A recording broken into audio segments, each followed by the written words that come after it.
दोस्तों, आज की सुबह ऐसी खबर के साथ हुई है जिसने सिर्फ मिडिल ईस्ट ही नहीं बल्कि पूरी दुनिया का ध्यान अपनी ओर खींच लिया है। रात भर मिसाइलें चली, सैन्य कार्रवाई हुआ, कूटनीतिक बयानों का सिलसिला चलता रहा। अलग अलग पक्षों की तरफ से बड़े बड़े दावे किए गए, जिनकी वजह से क्षेत्र में तनाव और बढ़ने की आशंका जताई जा रही है।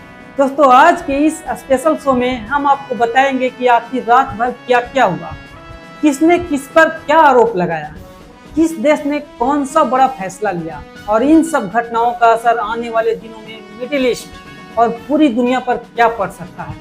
दोस्तों, एक बार फिर सीज फायर के बाद एक बार फिर ईरान पर बड़े हमले का दावा।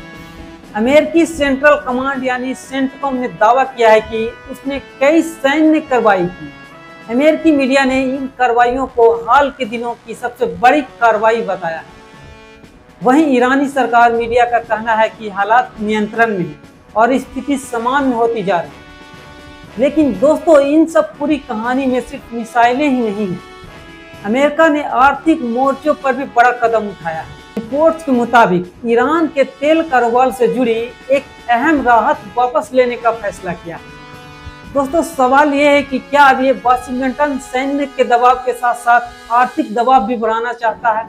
इसी बीच सऊदी अरब, कतर, इराक, तुर्की और इजराइल से भी ऐसी खबर आई है जो आने वाले दिनों में राजनीति बदल सकती है। क्या ईरान और सऊदी अरब के बीच तनाव और बढ़ेगा?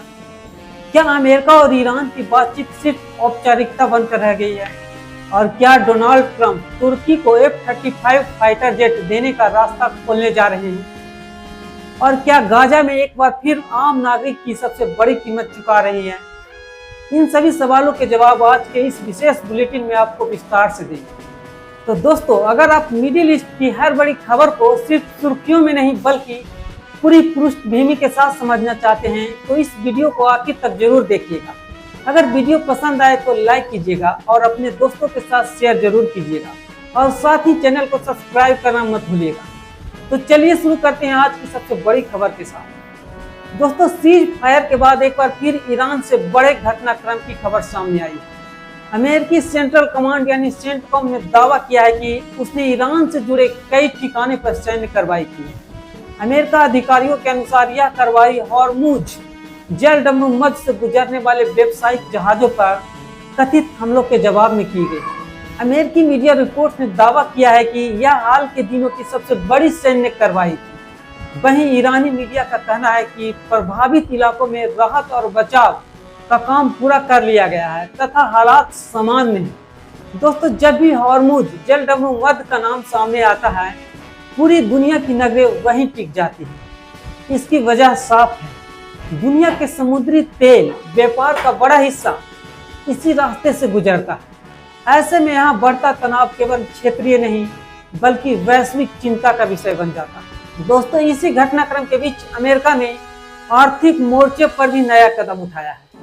रिपोर्ट्स के मुताबिक ईरान से जुड़ी तेल बिक्री पर दी गई राहत को वापस ले लिया गया है।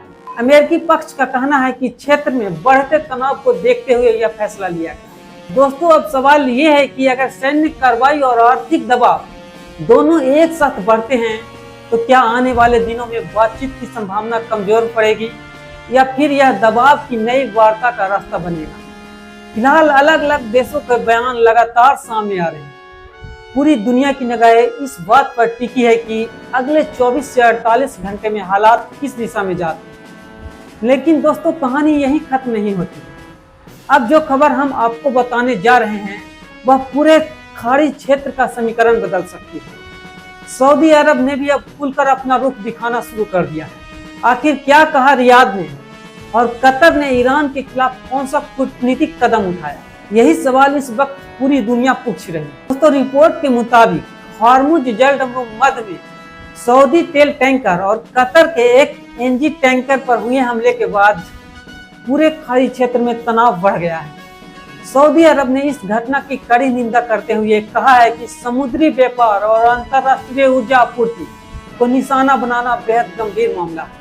रियाद की तरफ से भी जारी बयान में कहा गया है कि अगर इस तरह की घटनाएं जारी रहती है तो इसके गंभीर परिणाम हो सकते हैं। हालांकि घटना को लेकर अलग अलग पक्ष अलग अलग दावे कर रहा है। आरोप प्रत्यारोप का दौर जारी है।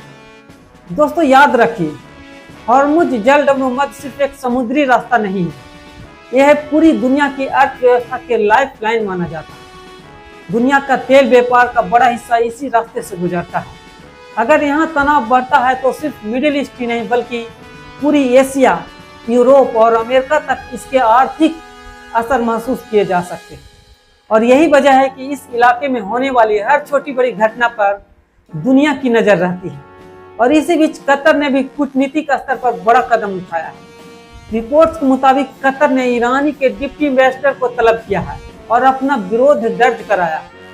कतर का कहना है कि समुद्री सुरक्षा पर अंतर्राष्ट्रीय व्यापार किसी भी देश के लिए बेहद महत्वपूर्ण है और इस तरह की घटनाएं पूरे क्षेत्र को अस्थिरता को प्रभावित करती है।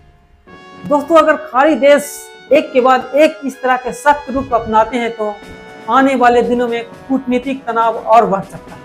लेकिन सवाल सिर्फ इतना ही नहीं है। सबसे बड़ा सवाल यह है कि क्या अमेरिका और ईरान के बीच बातचीत अब सिर्फ नाम की रह गई है, क्योंकि इसी बीच ईरान के वरिष्ठ सैन्य सलाहकार मोहसिन रजाई का बड़ा बयान सामने आया है। रिपोर्ट्स के मुताबिक उन्होंने कहा है कि अमेरिका और ईरान के बीच चल रही बातचीत किसी बड़े नतीजे की उम्मीद नहीं है। उनके अनुसार दोनों देशों के बीच भरोसे की कमी सबसे बड़ी चुनौती बनी हुई है। अगर बातचीत पर भरोसा ही नहीं बचा तो फिर बातचीत जारी क्यों? क्या दोनों देश सिर्फ दुनिया को यह दिखाना चाहते हैं कि बातचीत चल रही है या फिर पर्दे के पीछे कुछ और रणनीति तैयार हो रही है? यही सवाल है जिनका जवाब अभी भी किसी के पास नहीं है। दोस्तों अंतर्राष्ट्रीय राजनीति में कई बार बातचीत और सैन्य तैयारी एक साथ चलती है। एक तरफ राजनीतिक स्तर पर बातचीत होती है, दूसरी तरफ जमीन पर सेनाएं अपनी तैयारी जारी रखती है। इसलिए आने वाले कुछ दिन बेहद महत्वपूर्ण माने जा रहे हैं। अब इसी बीच इराक से भी बड़ी तस्वीर सामने आई है। रिपोर्ट्स के मुताबिक आयतुल्लाह सैयद अली खामनेई की अंतिम रस्मों के सिलसिले में ईरान और इराक के कई वरिष्ठ नेता एक साथ दिखाई दिए। नफक में बड़ी संख्या में लोगों को जुटने की खबरें हैं और सुरक्षा के बड़े कड़े इंतजाम किए गए। दोस्तों इन तस्वीरों को सिर्फ धार्मिक कार्यक्रम के तौर पर नहीं देखा जा रहा, बल्कि कई विशेषज्ञ ने इन क्षेत्रीय राजनीति के जरिए अहम मान रहे हैं। तो दोस्तों क्या यह सिर्फ श्रद्धांजलि का कार्यक्रम है या फिर इसके पीछे कई बड़ा राजनीतिक संदेश भी छिपा है? ऐसे में आपको क्या लगता है? अपनी राय कमेंट बॉक्स में जरूर दीजिएगा। धन्यवाद।